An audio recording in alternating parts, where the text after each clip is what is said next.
जाति जाति कइले बाड़े कौन जाति शेर ह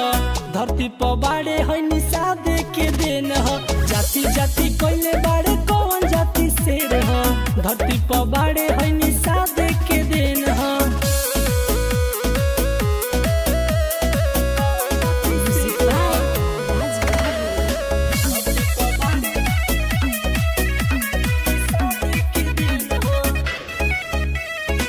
जौना के कुछ नइखे अवकात रे सोझा में उहो बनता बदमाश रे पतल उठौले जवाना के बाप दादा